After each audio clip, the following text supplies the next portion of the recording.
புதுச்சேரியில் மூடிக்கிடக்கும் கூட்டுறவு சர்க்கரை ஆலையை மீண்டும் திறக்க நடவடிக்கை எடுக்கப்பட்டு வருவதாக முதலமைச்சர் ரங்கசாமி தெரிவித்தார். கூட்டுறவு நிறுவனங்களை தனது சொந்த நிறுவனமாக கருதி முழு உழைப்பையும் செலுத்த வேண்டும் எனவும் அவர் தெரிவித்தார்.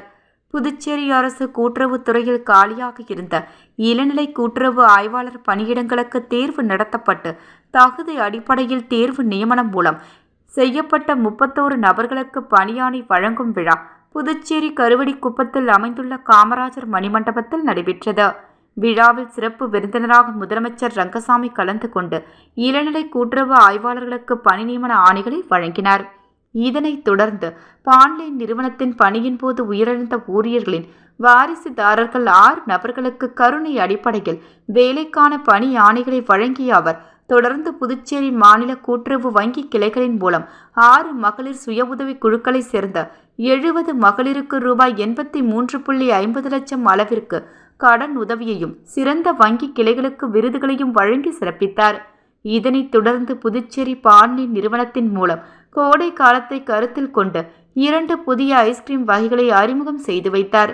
பின்னர் விழாவில் பேசிய முதலமைச்சர் ரங்கசாமி, கூட்டுறவுத்துறையில் பல ஆண்டுகளாக பணியிடங்கள் நிரப்பப்படாமல் உள்ளதாகவும் தற்போது ஊழியர்கள் நியமிக்கப்பட்டு வருகின்றனர். இந்த ஆட்சி பொறுப்பேற்ற சமயத்தில் கூட்டுறவு அமைப்புகள் நலிந்து போய் இருந்தன. இப்போது ஓரளவுக்கு சிறப்பாக செயல்பட்டு வருகின்றன.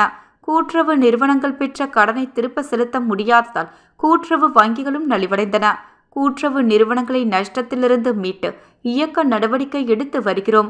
கூட்டுறவு நிறுவனங்களில் பணி செய்யும் ஊழியர்கள் தாங்களை அரசு ஊழியர்களாக நினைத்து கொண்டு செயல்படக்கூடாது. அவர்கள் பணியாற்றும் நிறுவனத்தை தனது சொந்த நிறுவனமாக கருதி கடும் உழைப்பை கொடுக்க வேண்டும்.